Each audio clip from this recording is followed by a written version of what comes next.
Hey everybody, we are in day 176 in our Bible reading plan, 2 Kings 1 through 3 and Proverbs 13, first 12 verses.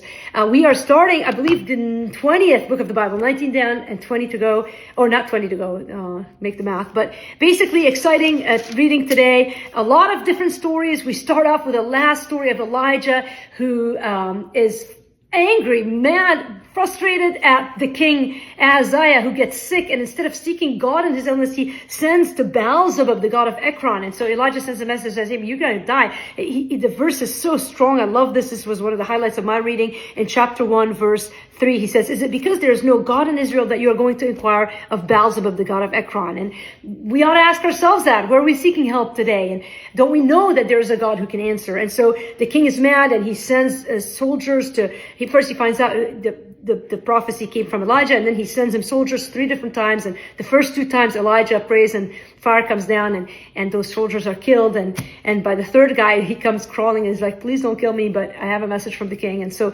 whatever Elijah prophesied did come to pass, as has been the habit of Elijah in his life and ministry.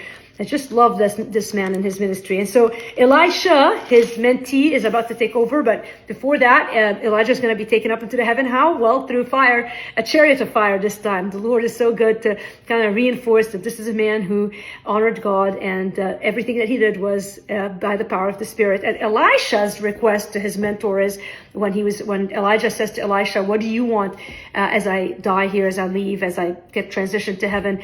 Elisha says, please let there be a double portion of your Spirit on me. And what a request of wanting more of the Spirit of God. And that is granted. Elijah says, it's not mine to give, but let's see what God will do. And God gives him that. And we see right off the bat, the miracle starting to roll off of Elisha's skin. In fact, he does more miracles than Elijah ever did.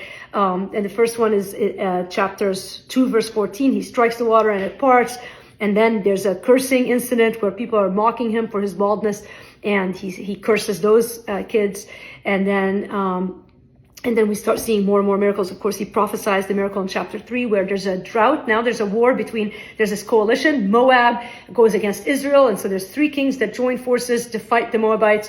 And right off the bat, they hit a drought. And so they want counsel. And Jehoshaphat says, hey, there's a guy I know. And I love what he says about Elisha. He says, Jehoshaphat says, the word of the Lord is with him. May we be known as people who God's word is in us. And that would be our wisdom, not our own human wisdom, but the wisdom that comes from above. And so indeed they get Elisha, and Elisha says, hey, water is going to come up in a land of drought. He predicts, he prophesies water. And indeed this happens, and God gives victory to the kings of Israel. And then the Moabites kind of go crazy. The king of the Moabites kills his own son in an effort to, get his gods on board. And at that point, I think Israel was already the winners of the battle, and they leave because they were disgusted, and they foresaw that this Moabite king was kind of crazy, I think is what I saw there. But anyway, today's reading, a reminder that the relationships we make and the alliances we build have a much deeper impact on our lives and on our futures than we anticipate. Elisha's alliance was with Elijah.